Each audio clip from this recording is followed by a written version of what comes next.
Victory പോയിന്റിലേക്ക് വിജയികൾക്കുള്ള trophy കൊണ്ടുവന്നത് പെപ്പയാണ്. Nations league ഫൈനലിൽ അയാൾ പോർച്ചുഗൽ ജേഴ്സി അണിഞ്ഞിരുന്നില്ലെങ്കിലും കൊണ്ടുവന്ന ട്രോഫി അയാൾക്ക് കൂടി അർഹതപ്പെട്ടതായിരുന്നു. പെപ്പെ മെല്ലെ നടന്നു വന്ന് റൊണാൾഡോയെ കെട്ടിപ്പിടിക്കുന്നുണ്ട്. എൻ്റെ കൂട്ടുകാരൻ എൻ്റെ രാജ്യത്തിനു വേണ്ടി അത് നേടുമെന്ന വിശ്വാസം പൂർത്തീകരിക്കപ്പെടുകയാണ്.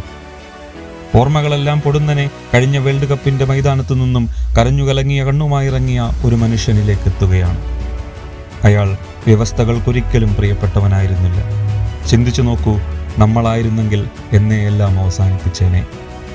പ്രായത്തിൻ്റെ അനിവാര്യതയ്ക്ക് മുന്നിൽ എല്ലാം വിധിയെന്നു കരുതി ആഗ്രഹങ്ങളുടെ ശ്മശാന ഭൂമിയിൽ ഒരു മുൾക്കിരീടത്തിൻ്റെ ബാക്കിപത്രമായി ഒടുങ്ങിയേനെ.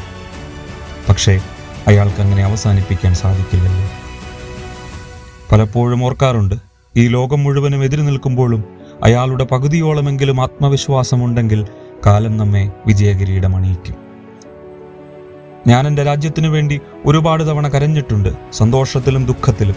ശ്വസിക്കാൻ കഴിയുന്നിടത്തോളം പോർച്ചുഗലിന് വേണ്ടി പോരാടണം എന്നയാൾ പറയുമ്പോൾ രാജ്യത്തിൻ്റെ അതിർത്തിക്കപ്പുറത്തേക്ക് ഒരു കൊടി ഉയർത്താൻ പോലും ആരാധകരുണ്ടാവാൻ ഇടയില്ലാതിരുന്ന, ഒരു ഇന്റർനാഷണൽ ട്രോഫി എന്നത് വിദൂര സ്വപ്നം പോലും മാത്രമായിരുന്ന ഒരു ജനതയെ ആയുസ് കൊടുത്തു വളർത്തിയ ആ മനുഷ്യൻ വിജയിച്ചില്ലെങ്കിൽ ഫുട്ബോളിൻ്റെ കാവ്യനീതി എന്നത് വെറുമൊരു കെട്ടുകഥയാവില്ലേ? When you think it is finished, remember the name CR7.